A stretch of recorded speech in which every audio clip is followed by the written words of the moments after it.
Hi everybody, welcome to Eating Peace this week. When I was young, the awareness of my body going wrong somewhere along the way started in different bits and pieces as I look back and remember. I know when I was 5 and 6, I had absolutely no reference for bodies being able to be wrong, ugly, incorrect, not possible to be admired. Somewhere along the way, I had my first awareness of this. And I tell the story in the Eating Peace Process program, but in other places too, that when I was 8, I remember vividly my mother going away to meetings and something called Weight Watchers. And it was the first time that I became aware that somebody could feel uncomfortable or wrong or off about their body, that their weight was a thing that happened when you stood on this little device and it told you a number, and that it could be too high, maybe even too low. Just the awareness of the body being wrong.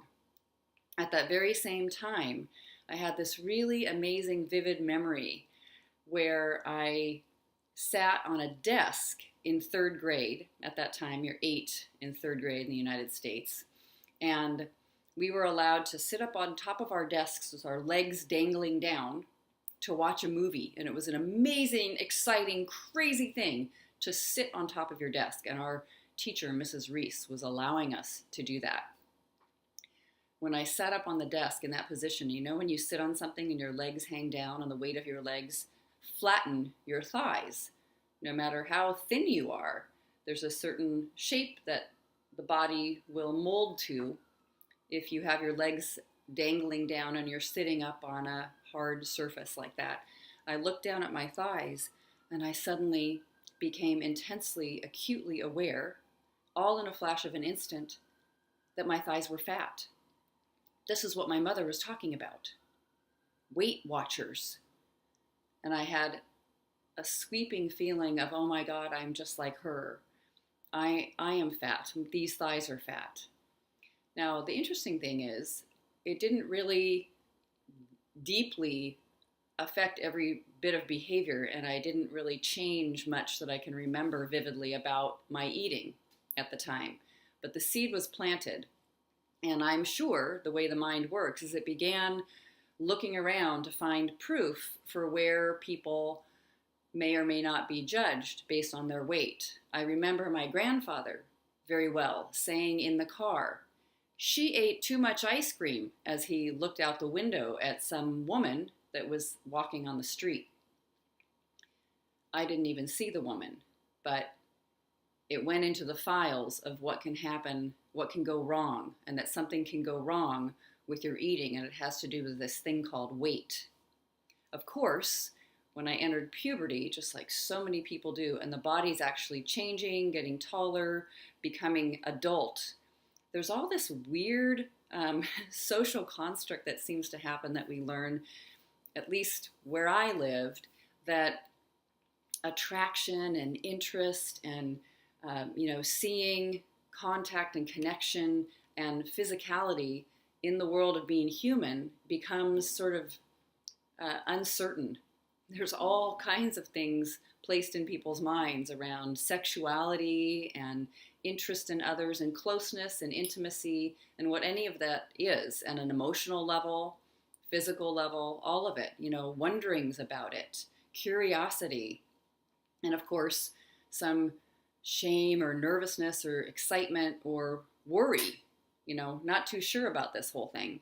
And everyone gets to sort that kind of thing out as you are a human that's growing from baby, where we know nothing and are completely dependent, into becoming more independent and, on our own in adulthood.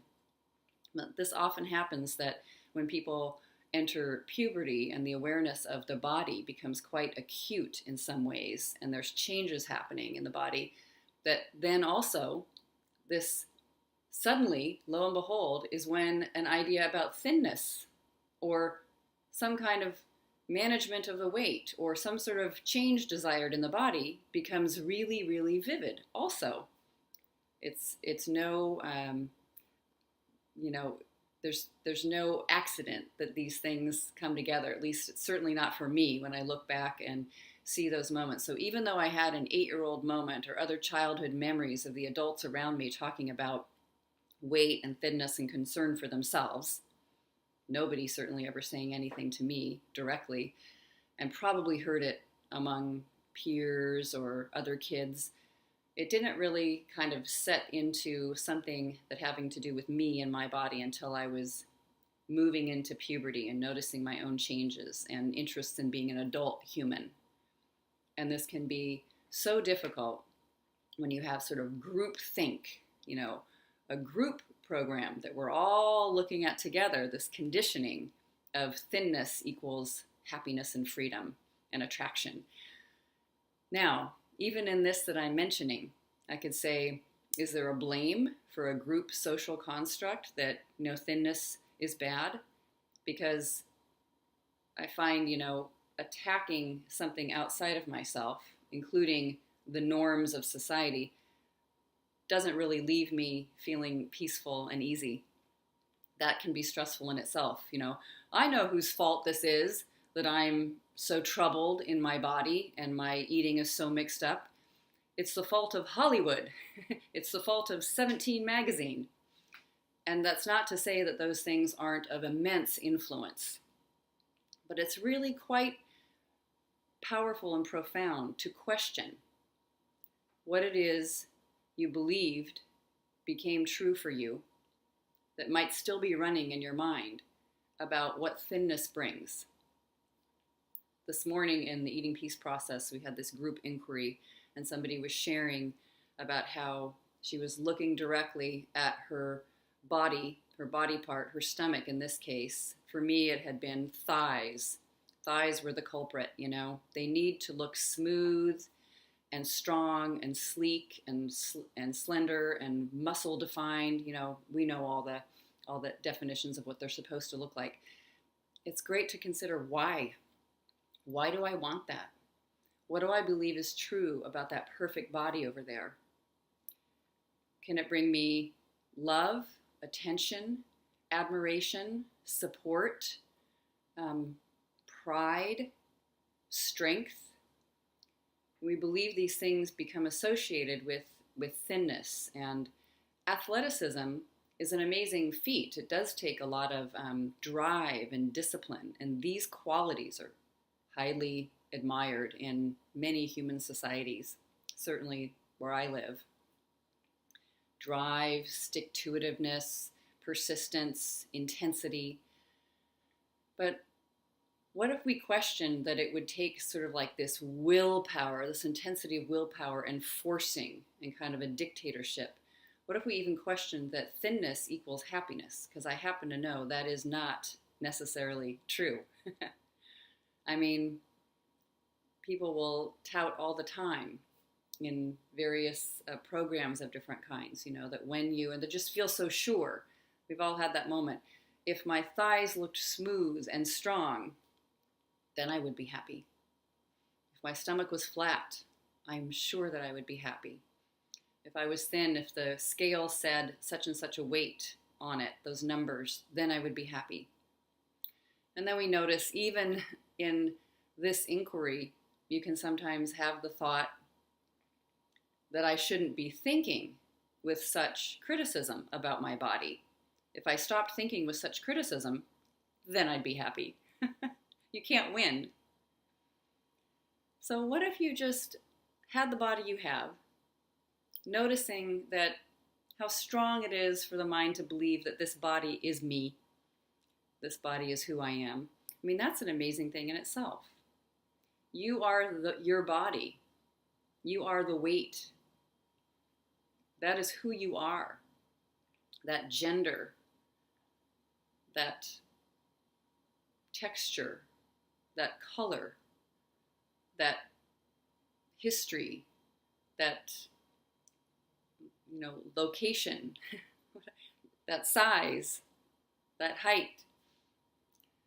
That is who you are. Is that true?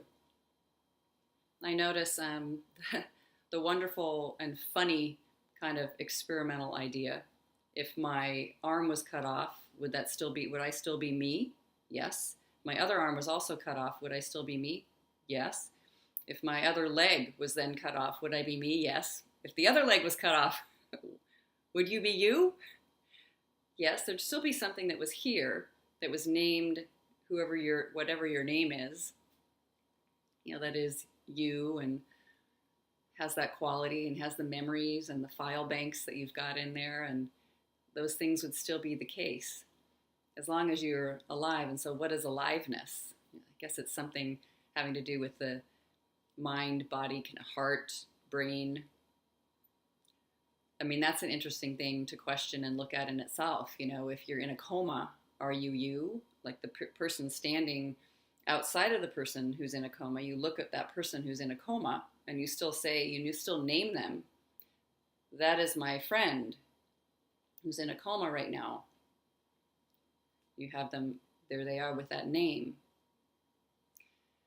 We even still have the name of the person who has passed on and died.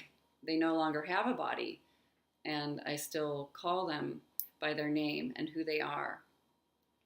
Nothing wrong with that. It's absolutely the way it seems to work. How we identify somebody is with this picture and this quality that they have and this look and this physicality. And there's also so much more than any of that we are. Everyone can feel the truth of that your body is not who you are, but this identification with it is very intense.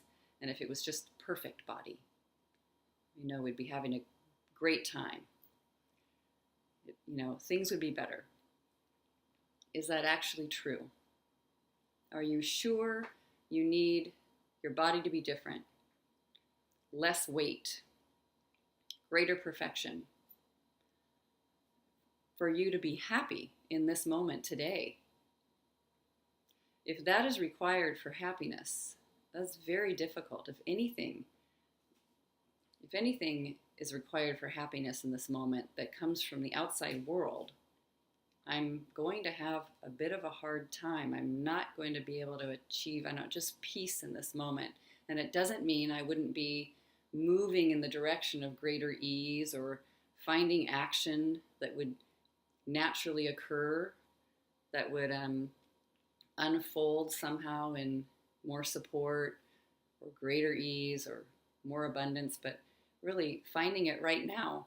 There's this incredible story that Byron Katie shares, and I think it's in the book Loving What Is. She speaks about it from time to time. I've heard her talk of it, and I've reread it. It's a segment where she has a very dear friend who has cancer and is in the hospital.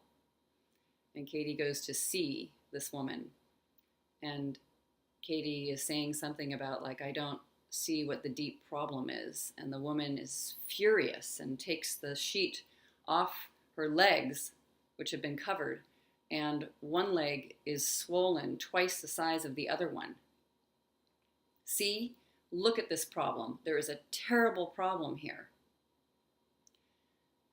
And basically, what's shared in that scene is that Katie is inviting her, or noting, speaking out loud, the inquiry, what if that wasn't a problem? I see, you believe that is an absolute problem. And I know this can seem strange because we'll seem like it's so sad and such a tragedy that there is disease and death and dying. What I notice is that is the way of it. In other words, everyone is going to die. There's just this temporary experience of being in this particular body during our lifetimes. And things happen with this body. Aging is going on. Changes are occurring. Major things have happened all throughout life with this body, so that I feel I am the same person and I have the same name called by others in my life. But this body has changed dramatically. It used to be this big when I was born, and then it grew and grew and grew, and then things even changed over time, and styles and all kinds of things have changed. So the body is moving through its experience on its own, naturally, who would I be without the belief that it's wrong, that what happens to it is bad, that I disagree with what is going on, that I have my objection to what is, my argument with reality, my argument. I notice that every time I have an argument with reality, which seems to be some sort of contraption of this thought process, part of a thought process and energy here, but every time I have an argument with reality, I suffer, and I also lose every time. So this is just an exercise, a contemplation, an inquiry meditation. Who would I be without my story that this body is wrong? I can almost have this little guess that who I'd be without that story back when I was a teenager. And of course, the way it went was, I didn't have the inquiry at the time, so that must have been the right way. But if I had had inquiry, maybe part of me even did. Maybe even part of you, it's alive and well. But if I had been able to stop and pause and say, is that actually true, that my body's wrong? I should be thinner. Who would I be without the thought I should be thinner? Well, I'm just sure I would have been like when I was 7, 6, 5, even 8, having a flash of a moment like, oh my God, I'm fat. And yet not remembering that affecting anything that had to do with food and eating. Living my life in presence, open to what is, accepting the body as it is, not arguing with it. Also aware that I have love, support, connection, intimacy. These things are all available to me. All of them. Peace in this present moment. How could it be true that only the people who are thin and great athletes could have peace? That would leave out much of the human race. If only thin people could feel admired or comfortable or happy. So who would you be without that story? And even wondering how that would affect my food and eating if I just relaxed without the story of there's something wrong with my body. Not necessarily having it have to be that thinness equals freedom, liberation, happiness, love. What is interesting is that people may say, I have to think that thought. Otherwise, it'll all go to hell in a handbasket. I have to think the thought that thinness would be better. Otherwise, I'll just stay fat and horrible forever. I'll try to be a fat, happy person. That's swinging to the other side in this way opposite pendulum over here. So I find that a little bit of a trick of the mind as well. It doesn't mean that. There's a middle path, always in the middle. A middle path of who you'd be in this moment without the story. Something else is happier, including resignation. I don't find resignation, that kind of acceptance, necessarily a happy, peaceful, glorious, expansive state of mind, state of existence.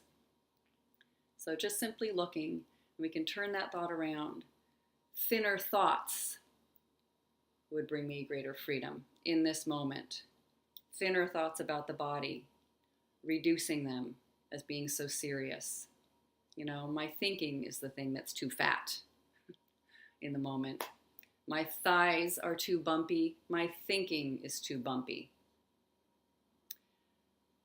And just noticing it's too bumpy for experiencing the feeling of love and admiration or pride or strength, wisdom, awareness, clarity, rootedness, anything that I think is missing in this moment. Is it possible that it isn't? So play with that today. It is a meditation. As the Inquirer said this morning in this great inquiry, It's a very, very, very sticky thought. It's so tight and so sticky and so strong and so embedded in there. Very hard to look through the eyes at your own body or any body that you think is imperfect without the belief that could be improved. I'd be happier if it was different. But to really try those glasses on and sit with it in the feeling sense in the body. Put the glasses on of who you'd be without your story that you think is so right.